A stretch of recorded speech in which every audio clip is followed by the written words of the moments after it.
ನಮಸ್ಕಾರ ಬಂಧುಗಳೇ. ನಿಮ್ಮ ಮನೇಲಿ ವಯಸ್ಸಾಗಿರೋದಿರಾ ಯಾವಾಗಲೂ ನನಗೆ ಮಂಡಿ ನೋವು, ಜಾಯಿಂಟ್ ಪೇನು, ಮೈಕೈ ನೋವು ಅಂತ ಕೇಳ್ತಾನೆ ಇರ್ತಾರ.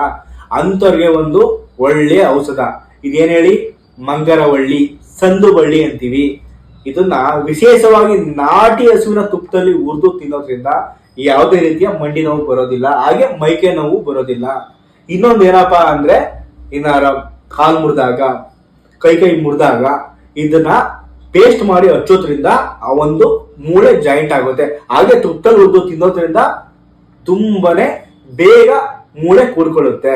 ಮತ್ತೆ ಇನ್ನೊಂದೇನು ಗೊತ್ತಾ, ಇದರಲ್ಲಿ ಮೂಲವ್ಯಾಧಿ ಸಂಬಂಧಪಟ್ಟಂತ ರೋಗ ಇದ್ರೆ ಅದು ಕೂಡ ಕಡಿಮೆ ಆಗುತ್ತೆ. ಮತ್ತೆ ವೆಯ್ಟ್ ಲಾಸ್ ಕಡಿಮೆ ಆಗುತ್ತೆ. ಎಲ್ಲ ತೂಕ ಹೆಚ್ಚಿಸ್ಕೊಂಡ್ಬಿಟ್ಟಿರ್ತೀರಾ, ಕಡಿಮೆ ಆಗ್ಬೇಕು ಅಂತೀರಾ, ಅಂತರ್ಗತಿಯು ತುಂಬಾ ಒಳ್ಳೆಯದು. ಇದನ್ನ 3 ರೀತಿ ತಗೋಬಹುದು. ಒಂದು, ಕಷಾಯ ಮಾಡಿ, ಅಂದ್ರೆ 1-2 ಪೀಸ್ನ ನೀರಲ್ಲಿ ಹಾಕಿ ಕುದಿಸಿ ಕುಡಿಯೋದ್ರಿಂದ ಕ್ಯಾಲ್ಸಿಯಂ ಲೆವೆಲ್ ಜಾಸ್ತಿ ಆಗುತ್ತೆ. ಮತ್ತೆ ಇನ್ನೊಂದೇನಪ್ಪಾ ಅಂದ್ರೆ, ಕಷಾಯ ರೂಪದಲ್ಲಿ ತಗೋಬೇಕು, ಅದೇ ಹೇಳಿ ನಾವು ನೀರಲ್ಲಿ ಕುದಿಸಿ. ಮತ್ತೆ ಇನ್ನೊಂದು ಪೇಸ್ಟ್ ಮಾಡಿ, ಇದನ್ನ ಪೌಡರ್ ಮಾಡಿ ದಿನಾಲು ಒಂದು ಸ್ವಲ್ಪ ಹಾಕಿ ಕುಡಿಯೋದ್ರಿಂದ ತುಂಬಾನೇ ಚೆನ್ನಾಗಿರುತ್ತೆ. ಯಾವುದೇ ರೀತಿಯ ಮೈಕೈ ನೋವು, ಮಂಡಿ ನೋವು, ಸೊಂಟ ನೋವು ಬರೋದಿಲ್ಲ. ಸ್ನೇಹಿತರೆ ಗೊತ್ತಲ್ಲ ನೋಡಿ, ಇದು ಹಸಿರು ಮೂಳೆ, ಅಂದ್ರೆ ನಮ್ದು ವೈಟ್ ಕಲರ್ ಮೂಳೆ ಇದ್ರೆ ಹಸಿರು ಮೂಳೆ ನೋಡಿ. ನೇಚರ್ ನಮ್ಗೆ ಎಷ್ಟು ಹೆಲ್ಪ್ ಆಗಲಿ ಅಂತ ಕೊಟ್ಟಿದೆ.